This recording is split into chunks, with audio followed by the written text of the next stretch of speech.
For millions of years, the darkness belonged to the hunters. Every sunset was a gamble. Every sunrise meant your family had survived one more night.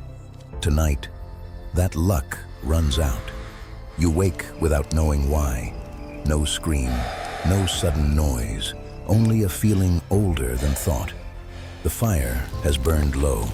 Amber coals glow beneath a blanket of ash. Around you, the tribe sleeps peacefully. A warm wind carries the scent of dry grass across the African savanna. Far away, a hyena laughs. Another answers. Familiar sounds, the sounds of every night, yet something feels wrong. Your pulse quickens. You look toward your children. 1, 2, 3, 4. You count again. 4. There should be 5. Your youngest child is gone. The animal hide where they slept is still warm. They disappeared only moments ago. A wave of panic surges through your body. You force it down. Out here, panic kills as surely as teeth. You touch your mate's shoulder. Their eyes open. One glance at the empty sleeping place says everything. Within seconds, the entire family is awake. No one calls the child's name.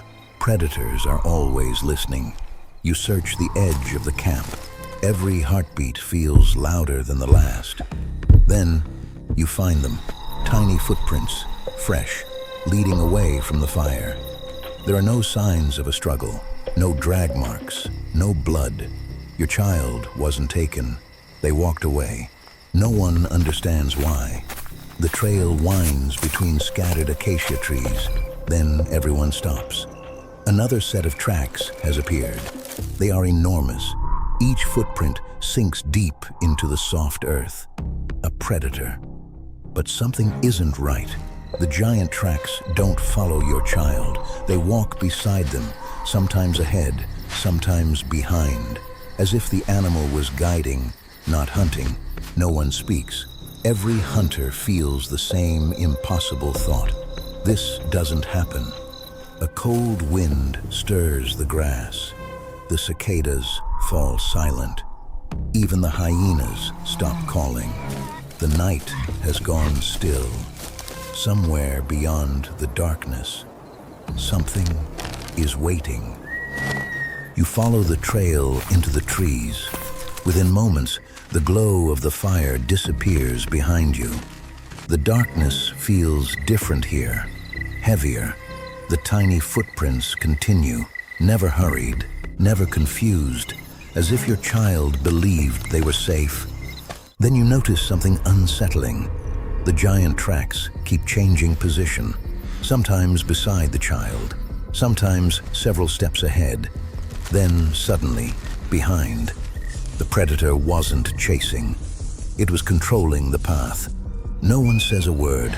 Every hunter now understands the same terrifying truth. Whatever made these tracks was thinking. A low breeze slips through the trees. It carries a new scent, blood, fresh. You follow it uphill toward a limestone ridge. Dark stains cover the pale rock, still wet. Your breathing stops. One of the hunters points ahead. A small body lies motionless between the stones. You run. Every step feels slower than the last. You reach it and turn it over. Not your child. A young dik-dik. Its throat has been crushed.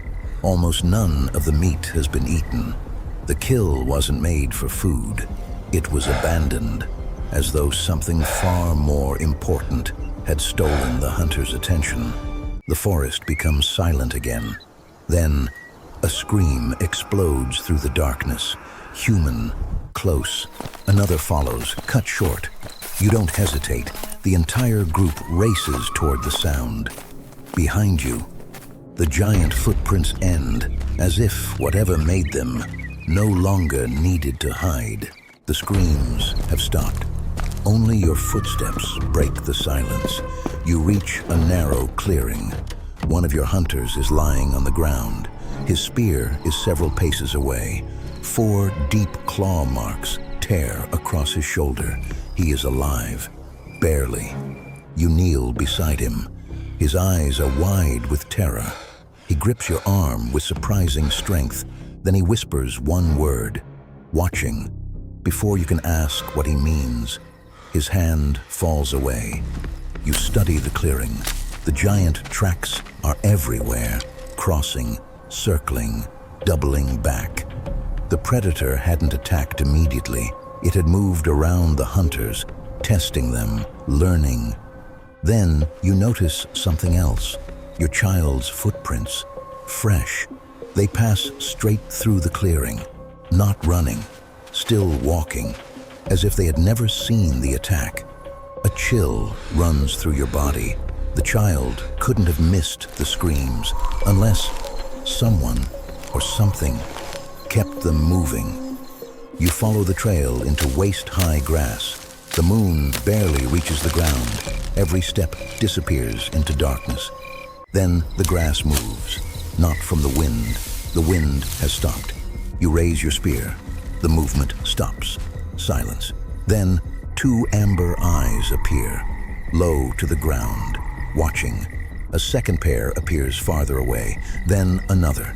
The hunters slowly turn. They are not being surrounded. They are being observed. Without warning, every pair of eyes vanishes.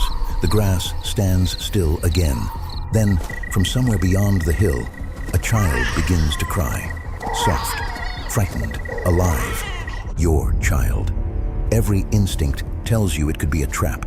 Every instinct tells you to stop. You run anyway. The child's crying stops. You push through the last wall of tall grass. There, beneath an ancient fig tree, stands your child, alive. They don't run. They don't call your name. They simply stand there, staring into the darkness. Then, you see it. A massive predator steps silently from the shadows. Every hunter raises a spear. No one throws. The animal doesn't crouch. It doesn't bare its teeth. It doesn't growl. It simply watches. Its amber eyes move from one face to another, calm, unblinking. Your child slowly takes one step toward you. The predator doesn't move. Another step. Still nothing.